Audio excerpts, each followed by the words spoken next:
spying on my neighbors. These are my next door neighbors. I have neighbors on the other side as well. Most of you probably remember that in January, when we came back to Cambodia, the first thing we had to do was move because of skyrocketing rent because of the Chinese moving into the neighborhood. And so we all had to move. We had to move our family, and we also had to move Lena's Hope and also the kids who live with us at night times because they're in crisis care because their parents abandoned them or abused them. So all of this, we had to move to 2 buildings in town. We had lived out in the countryside. Now we're living in town. And so it's a different scenario for us, and it's not as peaceful as it was. But there are good things about it too. There are positives because while Lena's Hope, our school for disabled kids and young adults, is our main ministry and consumes most of our time, it's not our only ministry. Our other ministry is mentoring pastors out in the countryside, and also in addition to that, our ministry is getting to know our neighborhood, being a presence of Christ in our community, and sharing the gospel with people, with our neighbors, as God opens the door of their hearts.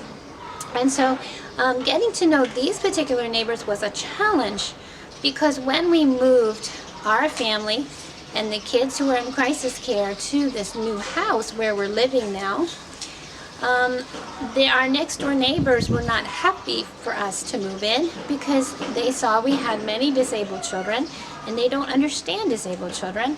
They think that disabled children are cursed, and they tend to be mean to disabled children.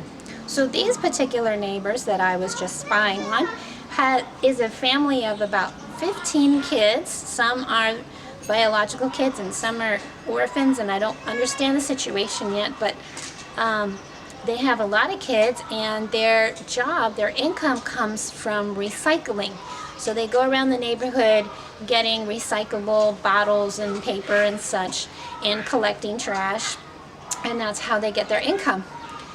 My neighbors on the other side live in a small wooden house, and they are nice to us, but to each other they're not nice. They're always yelling at each other, screaming at each other all day, all night.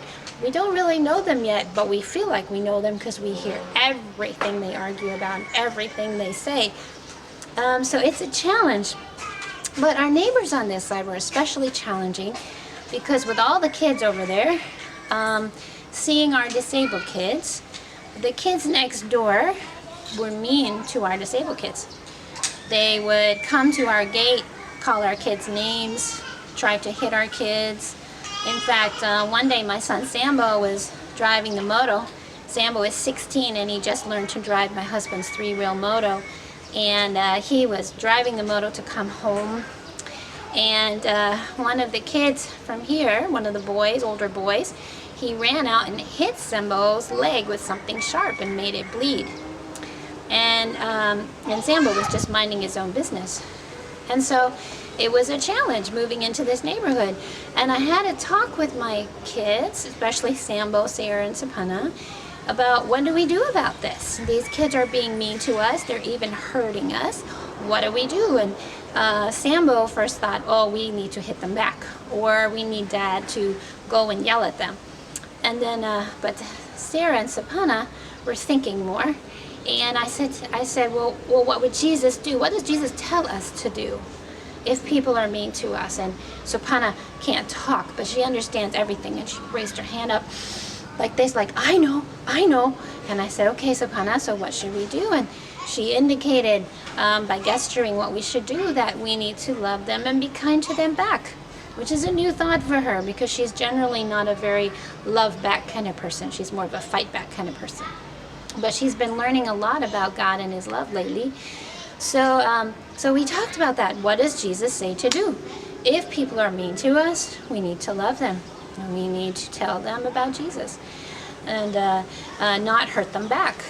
And we also got a chance to explain to my 3 disabled adopted kids that the reason we live in Cambodia, the reason we came back here to Cambodia, is to tell people about Jesus. And that our neighbors here who are being mean, they're mean because they don't know Jesus. And it's our job to tell them about Jesus. That's why we're here. So we began to pray. I prayed with them. So asking God, what can we do to show love to these neighbors? God, please show us a way to show your love to these neighbors in a very tangible way that's helpful. And so God did show us. And it came in the form of something that you guys probably know. You probably recognize this. Samaritan's Purse gift boxes. Churches all over America make up these boxes every Christmas with items from the store, and they stuff a shoebox full, and they gather all the boxes together, then they ship them out to poor countries every Christmas. Well, once in a while, like every other year, our school for disabled children, Lena's Hope, we receive the gift boxes. But ours don't come from America. Ours come from Australia, churches in Australia. And the funny thing is, ours don't come at Christmas. Ours come closer to Easter, March, April, May. So this was perfect timing. We got our boxes, and we got a lot of extra boxes. We got about 70 extra boxes other than what we needed for our kids at Lena's Hope and the kids of our staff at Lena's Hope. So this was a perfect opportunity for us to use this as a way to get to know our neighbors, to open their eyes to our family and our school and what we do, who we are, and to share the gospel. So what we did was we had Christmas in April. And we went around the neighborhood, invited our neighbors here, our neighbors over there, our neighbors all over the place, about 70 kids. We invited them to come and join us here at our house. We had all our Lena's Hope kids and staff come. We had singing Christmas songs. We had the Christmas story. He shared the gospel, starting with creation and who God is, who demons are, why we don't worship demons, because Cambodians do worship demons, and they need to know that there's only one God who we worship. And then moving on to Jesus coming and dying for us on the cross and rising again. And we had a big meal together. We had curry and rice and bread and fruit and seafood and barbecue. So we had all this food for the kids in the neighborhood and their parents, and it was a great way for us to get to know them. We introduced all of our Lena's Hope kids to them and explained that our kids, each kid has a specific disability, but each kid also has a lot of ability. So we explained what each kid can do really well. And we also explained to them, please don't be mean to our kids, because we believe that Jesus made all people and loves all people, and that we all have some things we're good at and some things we're not. And Jesus wants us to love all people no matter what they can or cannot do. So it was a great way to get to know the neighbors. And now we no longer have any problems with the neighbors being mean to our kids. And in fact, this week we're going to go invite our neighbors to come to a Bible study here at our house.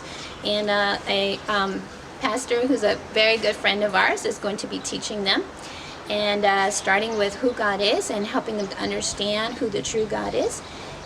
Generally, we don't just share the gospel while passing out a gift, because we share the gospel, but we don't ask them for a decision to follow Christ, because first of all, they've never heard of God before. They don't have a true understanding. Second of all, they may feel like in order to get the gift, they have to say a prayer, they have to say that they believe in Jesus, and in which case it wouldn't be true belief, and it would just be, oh yeah, Jesus is another God that I have to worship in addition to all the other gods that I worship. So we share the gospel with them, and we will share the gospel with them more, but slowly, gently, and wait for the Holy Spirit to open up their hearts before we give them that opportunity to put their faith in Him. We gotta wait on the Holy Spirit for that. So yeah, that's what we have decided to do in our neighborhood. So let me encourage you. What do you need to do in your neighborhood? Who are your neighbors? Are your neighbors your enemies? Sometimes neighbors are enemies. Who are the people next to you, living next door to you in the same apartment, the same neighborhood?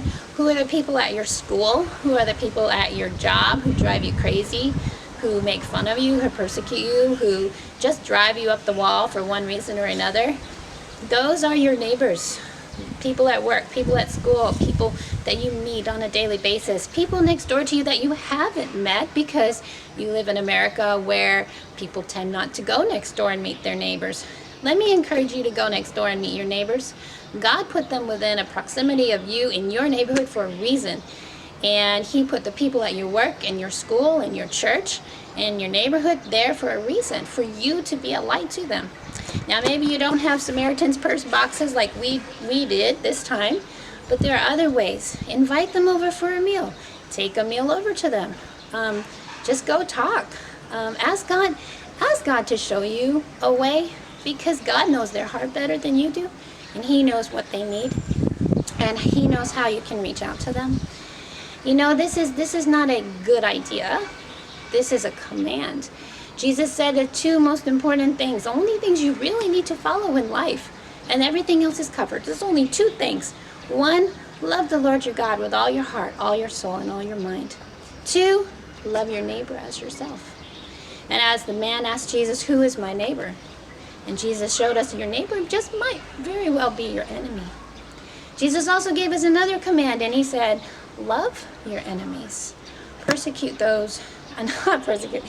Love your enemies. Pray for those who persecute you, and give to them and love them with Jesus' love. You can't do it by yourself. You need to ask Jesus how to do it, and ask Jesus to do it through you, because our human selves do not have the capacity to do it, but through Jesus Christ we do.